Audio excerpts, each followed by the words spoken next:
السلام عليكم ورحمة الله وبركاته. الحمد لله الذي بيده تشريف الأحوال، والصلاة والسلام على سيد المرسلين والنبيين وعلى آله وأصحابه ورضوان الله أجمعين. أما بعد، فقد قال الله تبارك وتعالى في كتاب مبين: فأعوذ بالله من الشيطان الرجيم. بسم الله الرحمن الرحيم. إن الصلاة تنهى عن الفحشاء والمنكر. وقال رسول الله صلى الله عليه وسلم: بين العبد وبين الكفر ترك الصلاة. صدق الله مولانا العظيم وصدق رسوله النبي الكريم. وہ سجدہ روح زمین جس سے کانپ جاتی تھی، وہ سجدہ روح زمین جس سے کانپ جاتی تھی، اسی کو ترستے ہیں آج منبر و محراب. پیروان نجوم، ہدایت جانساران ماہ رسالت، اللہ تبارک و تعالیٰ کا احسان عظیم یہ ہے کہ حق تعالیٰ نے ہمیں اس متبرک منور مجلس میں بیٹھنے کی توفیق دی. بہت دنوں سے قلب میں آرزو و تمنا تھی کہ آپ حضرات کے روبرو نماز کے موضوع کو گفتگو بناؤں. اسی مقصد کو سامنے رکھ کر لبکشائی کی جسارت کر رہا ہوں، اور میں اپنے آپ کو بہت خوش نصیب سمجھتا ہوں کہ آپ جیسے معظم و مکرم حضرات کے مابین لبکشائی کا موقع ملا. اللہ تعالیٰ ہمیں سما سے زیادہ عمل کر بنائے. خالق السماوات والارض نے امت مسلمہ اور اپنے حبیب محسن انسانیت صلی اللہ علیہ وسلم کو بے بہا نعمتوں سے نوازا اور ہمیشہ تحفوں سے سرفراز فرماتا رہا. ان نعمتوں میں سے ایک اعلیٰ و ارفع تحفہ نماز کا تحفہ ہے. اس تحفے کی فضیلت روز روشن کی طرح آیا ہے. اللہ تعالیٰ نے حج کو فرش پر نازل فرمایا، روزہ کو فرش پر نازل فرمایا، زکات کو فرش پر نازل فرمایا، ایمان کو بھی فرش پر نازل فرمایا، تمام احکام کو فرش پر نازل فرمایا.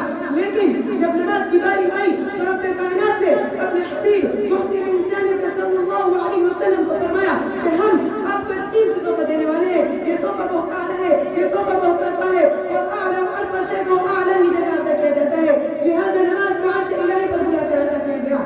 برادران اسلام، توحید اور ایمان کے بعد انبیاء علیہ السلام نے نماز ہی کو اہمیت دی ہے، نماز ہی کی تلقین کی ہے. قرآن میں جگہ جگہ اقیم الصلاۃ کا ذکر کیا ہے.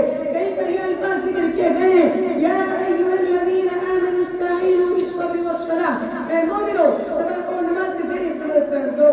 جب صحابہ کرام رضوان اللہ علیہم اجمعین کو حضور صلی اللہ علیہ وسلم نے معراج کے تحفے کا ذکر کیا اور نماز کی بشارت دی تو تمام صحابہ کرام جھوم اٹھے.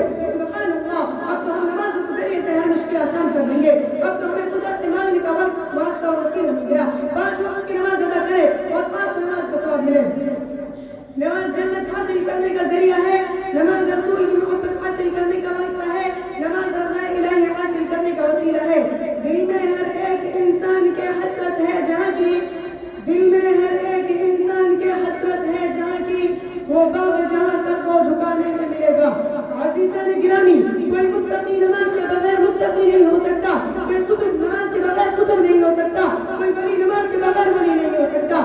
حضور صلی اللہ علیہ وسلم نے بھی نماز ادا کی، صحابہ کرام نے بھی نماز کی پابندی کی، تابعین نے بھی ترک نماز نہیں کی، تابعین نے بھی نماز پر دعوت کی، ائمہ مجتہدین نے بھی نماز کو پڑھے رکھا، اولیاء کرام نے بھی نماز کو اختیار کیا. میں بتا دو کہ کسی نبی نے نماز ترک کی ہو اور نبی بن گیا ہو، کوئی ولی نماز کے بغیر ولی بن گیا ہو، کوئی ابدال نماز کے بغیر ابدال بن گیا ہو، کوئی قطب نماز کے بغیر قطب بن گیا ہو، کوئی امام نماز کے بغیر امام بن گیا ہو. آپ بتا ہی نہیں سکتے، اس لیے کہ عمل محتوم عمل ہے. نماز سے قلوب کو نورانیت ملتی ہے، نماز زندگی کو اختر سے زیادہ روشن کر دیتی ہے.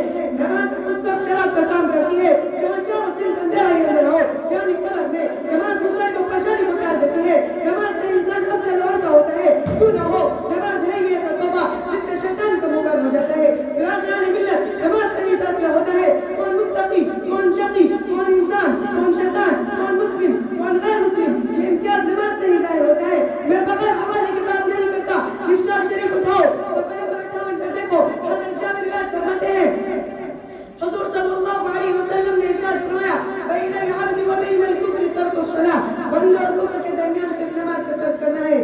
کہ کسی شاعر نے کیا خوب کہا ہے: یہ ایک سجدہ جسے تو گرا سمجھتا ہے، یہ ایک سجدہ جسے تو گرا سمجھتا ہے، 1000 سجدوں سے دیتا ہے آدمی کو نجات.